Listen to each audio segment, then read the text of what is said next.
For me, it's a matter of identity.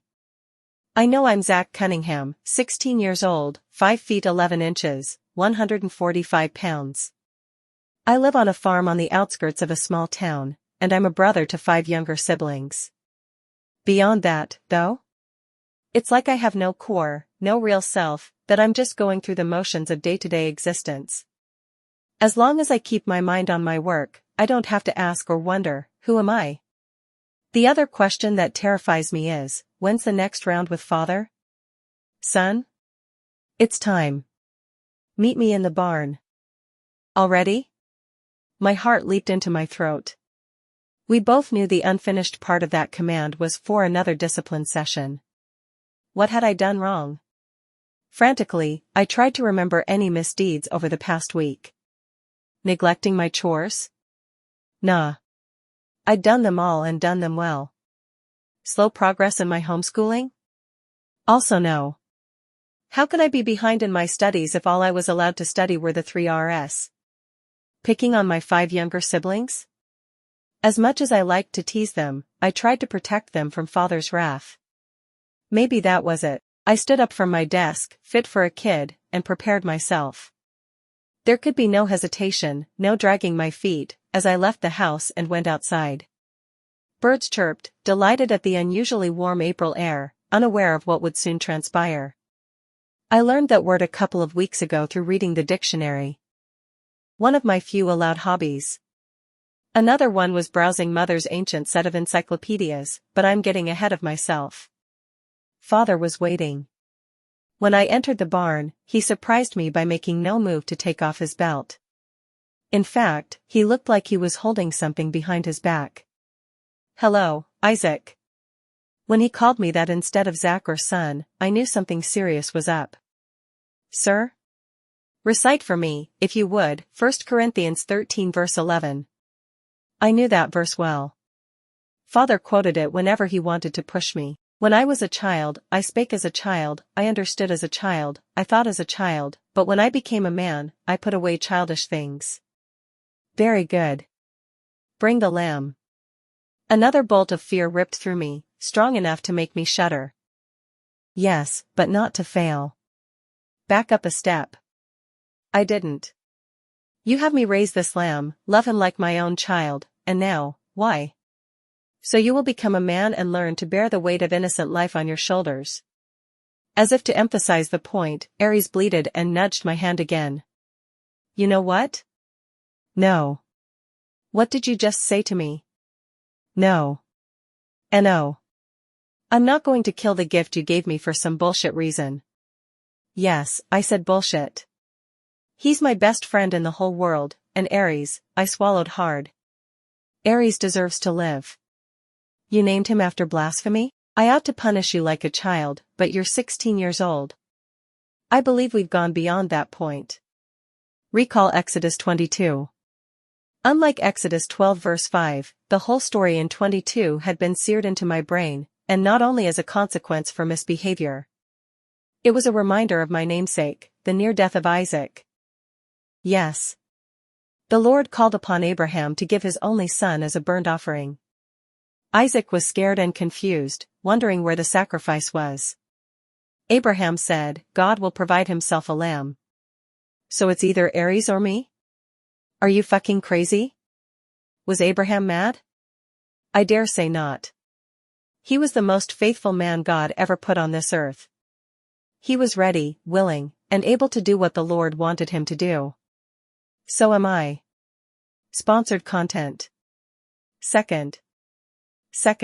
Estimated reading time, 1 minute. Advertisements copyright statement, unless explicitly stated, all stories published on creepypasta.com are the property of, and under copyright to, their respective authors, and may not be narrated or performed under any circumstance. Creepypasta.com Ursax. Creepypasta.com Last Secret.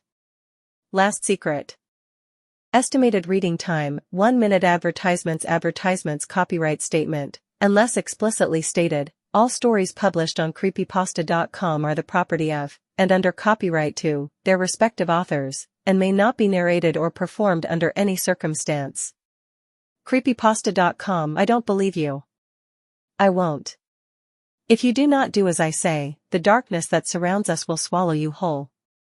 I'd heard this bit dozens of times before, but all I could say was, what? The darkness is always there, at its peak in winter. Now that spring has come, we must banish it. We must forsake all evil, cleaving only to the word of the Lord our God. What God do you worship? He must be cruel and vindictive like you. Father scowled. Choose, son.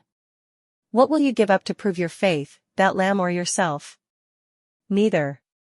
I'm getting out of here. And what's behind your back, Dad? Father rushed me. A sudden, excruciating pain in my head overtook me. I felt my body hit the barn floor with a thud. My last thought before everything went dark was garden hoe. When I came to, I found myself outside, shirtless, yet still in blue jeans and shoes. I lay upon a stack of pallets covered with straw. I tried to move but could only moan. What the hell?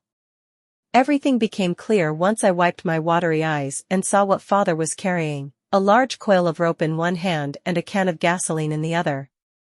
I heard Aries cry nearby. I sat bolt upright, stood up, picked him up, and started running. Zach! Father bellowed. Get back here.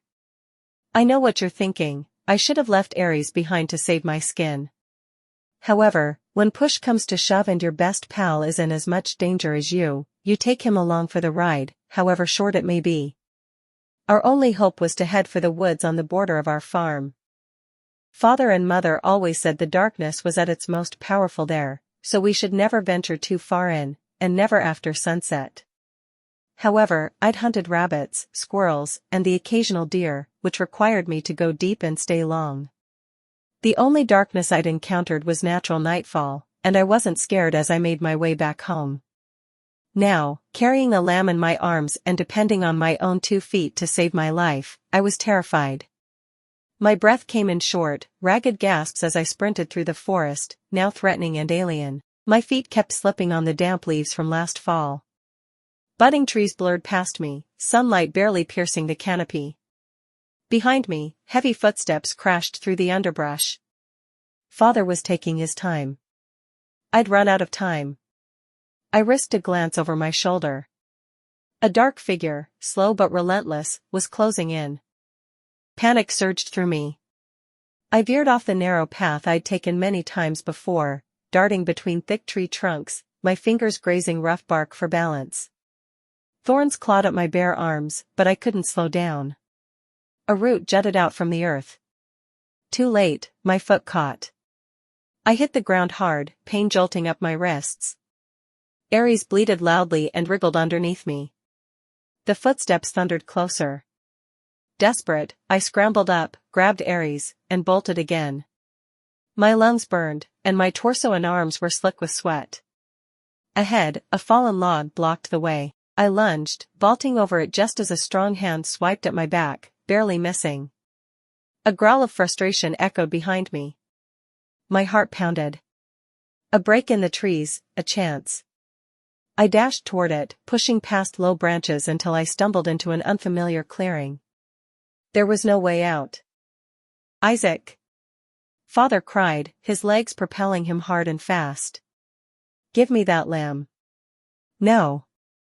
You made the wrong choice, son, and now you're going to pay. He made a mad dash toward me, but I sidestepped it easily. My old man ran into a tree. Father fell to his knees and started coughing hard. I could have run, gone back the way I'd come, but I was frozen in place. Some sort of black smoke curled out of his nostrils, then poured out of his mouth as well. He shut his eyes against the onslaught of more coughs, but the fit continued. All I could do was put Aries down, damn, he was heavy, and watch the unfolding scene. The fog became blacker and thicker, not stretching up toward the sky like regular smoke but spreading outward. I instinctively knew that this was the darkness my whole family feared, and I mustn't let it inside me. I shut my eyes and held my breath. The darkening mist inched closer. Pressure began to build, not only in my lungs but behind my eyelids. I struggled to remain upright. Father's hacking echoed like thunder in my ears. He also choked. Above these sounds, I could hear Aries bleeding, over and over, at the top of his little lungs. I had to open my eyes, which felt like they were bulging out of my skull. What I saw, I will never forget, not if I live to be 100. The smoke had coalesced into a crude, bloated face. The face of the god Father worshipped. It made a low, guttural sound, raspy breathing combined with an attempt to speak. I wouldn't let it, nor would Aries. To my surprise, he charged forward and passed through it, dispelling it into thin air. My father finally finished coughing. Blood oozed out of his mouth. Against every bit of my better judgment, I stepped toward him and helped him to stand. Tears filled his eyes. My son, Father wept. Our Lord needed blood, and a new host. Hell no. The darkness is gone now. Aries scared it away. I stared at Father hard. Here's what's going to happen. We'll find our way out of these woods, and after that, you'll never whip me again. You'll treat me with respect, and the rest of the family too. I won't be homeschooled anymore either. I'll enroll in the local high school. There's so much more to learn than reading, writing, basic math, and whatever that thing was. I shook my head to clear it. As for Aries? He's going to live out his natural life, not be slaughtered for any reason whatsoever. Father nodded, trembling all over. Everything transpired just as I said. Instead of being belligerent, Father was as meek as my best buddy. He didn't lift his hand, or his belt, to any of us, and barely raised his voice above a low murmur. All would seem to be well, but I see the Lord of the Flies in my nightmares, his smoky, bloated visage hovering over mine. Watching and waiting for me to open my mouth and mind. He speaks, announcing his existence. I am. Well, guess what? It's Aries season, and I am too.